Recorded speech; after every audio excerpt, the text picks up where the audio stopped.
Olá pessoal, vamos iniciar essa aula, esse vídeo sobre leis de potência, né, que são fenômenos que ocorrem muito em redes complexas.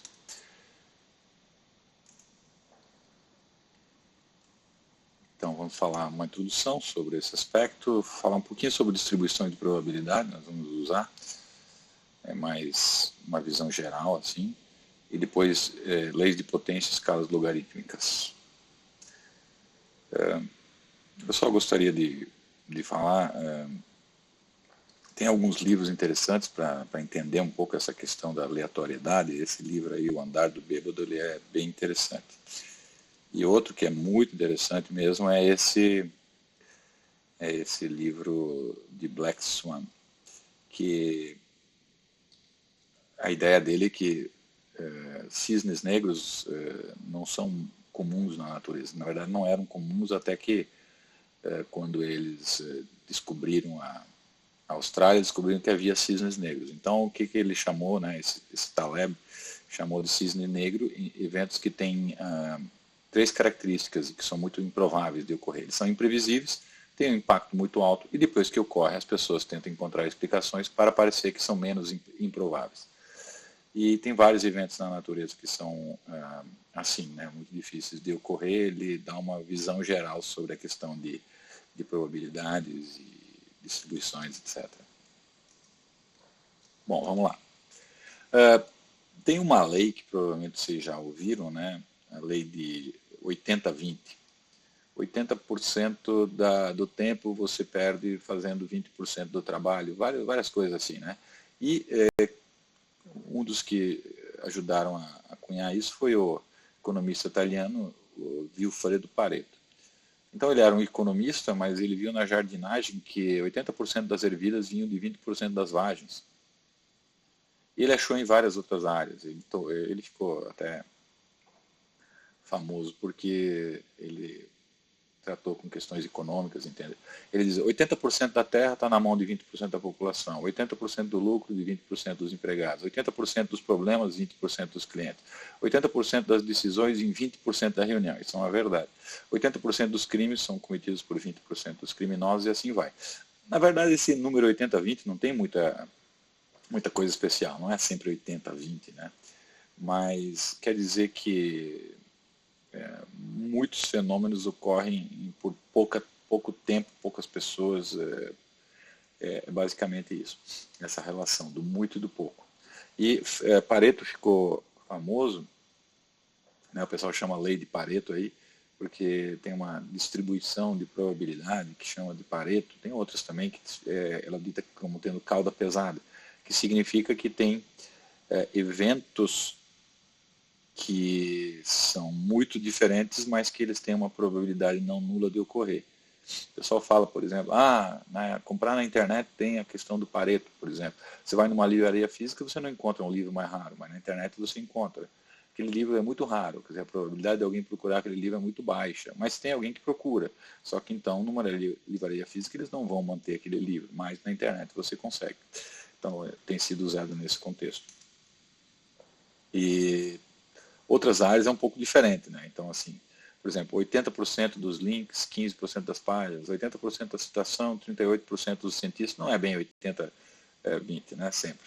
Então, uma lei de potência é usada para descrever esse fato, onde duas variáveis, onde uma varia de acordo com a potência de outras variáveis. Então, por exemplo, né, você tem aqui a probabilidade da ocorrência de x é proporcional a x elevado a menos alfa, onde alfa é um expoente. Então, à medida que você vai aumentando o x, você vai diminuindo a chance de ocorrer. E à medida que x vai ficando menor, ele tem uma chance, uma probabilidade maior de ocorrer. Então,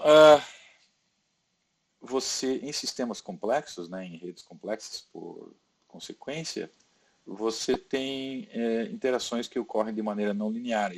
Com certa frequência, ele tem propriedades semelhantes às leis de potência. Então, as leis de potência são uma tentativa de construir um arcabouço teórico para compreender sistemas complexos e, inclusive, de origem à teoria do caos, né, na física. Bom, uma revisão rápida sobre a questão de distribuição de probabilidade, que não apenas por conta das leis de potência, mas por conta de outros usos que vão fazer na disciplina, elas são interessantes. Você tem uma variável aleatória, ela é um mapeamento de um evento em um número, um evento sendo o resultado de um experimento aleatório. Então, por exemplo, tem vários exemplos, mas se você jogar dados, então você pode dizer que o valor da face do dado, 1, 2, 3, 4, 5, 6, ou é a variável aleatória.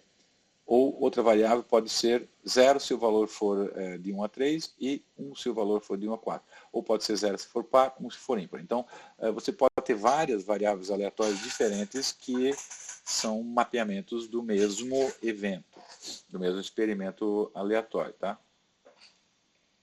Então, não é o conceito de variável da matemática normal e nem variável de programação. Então você tem variáveis contínuas e discretas, né? Uma variável discreta se você consegue contar todos os resultados, né? Quantos tem?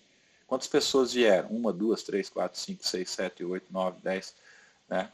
Agora, ela é contínua se pode ter qualquer valor, né? Coisas que você mede e que eles dão um valor que você tem que acabar truncando, arredondando, porque ele, por exemplo, um valor entre 0 e 1 que pode assumir qualquer valor ali dentro. Então essa variável é contínua.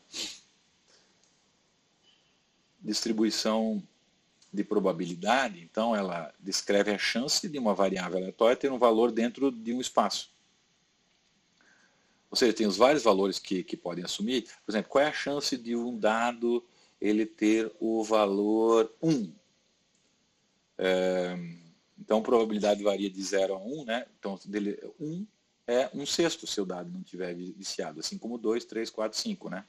Ou seja, você vai ter, a probabilidade vai ser 1/6, tipo 0,16666.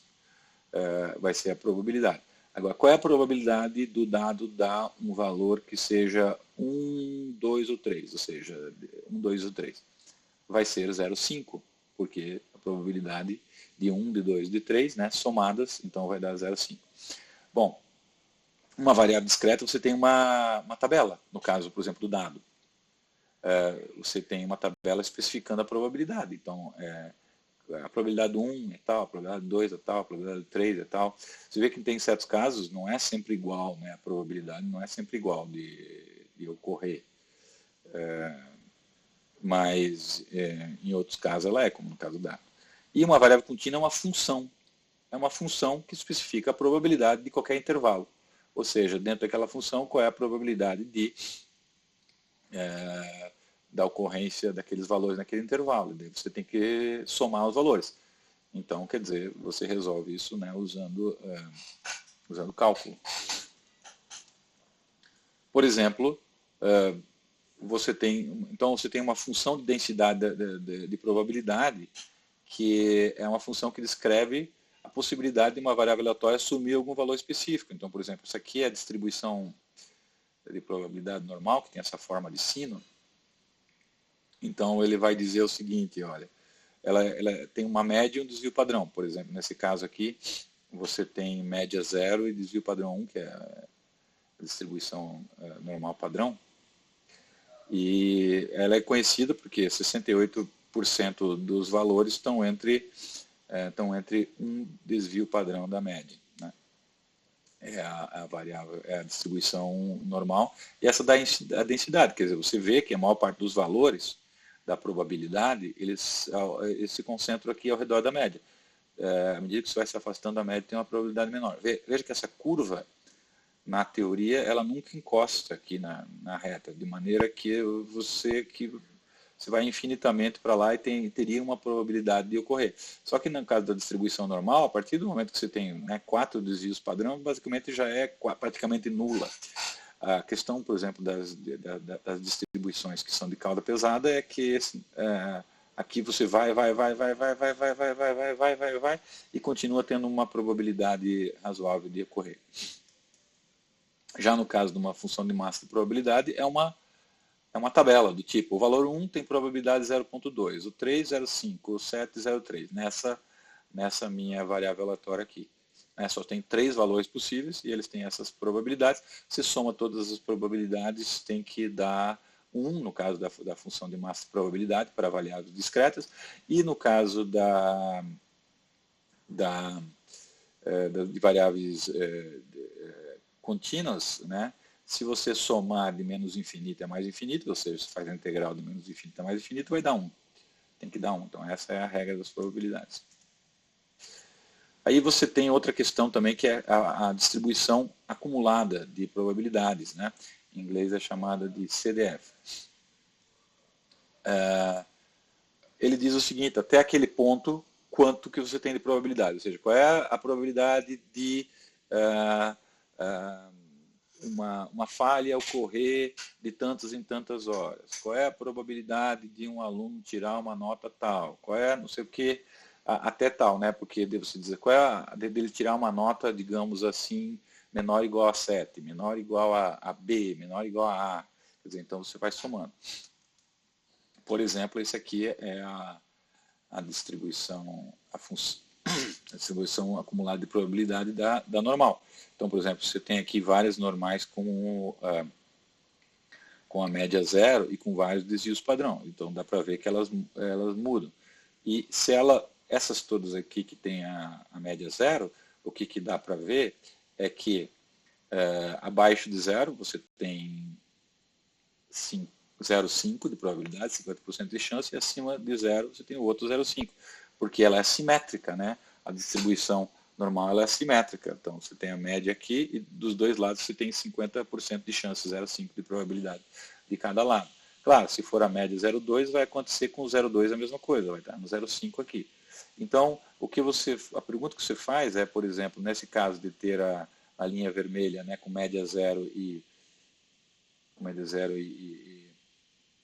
desvio padrão 1, você vê o seguinte, que qual é a chance de assumir um valor de 0,5?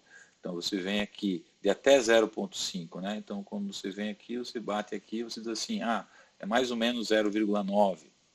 Então é assim que se lê essa distribuição acumulada de probabilidade. É uma maneira interessante de mostrar vários valores ao mesmo tempo, de como assume essa variável. E aí você tem distribuições empíricas, porque isso aqui é feito pela função. Você pega a função e você calcula aqui. E a distribuição empírica é feita a partir dos dados, então é muito comum, se chama de ECDF, Empirical Cumulative Distribution Function, e é bastante usado, por exemplo, para mostrar os dados aqui. Então você pega os dados e você vê o seguinte, né? Esse aqui, por exemplo, o grau de nó, e aqui é a probabilidade.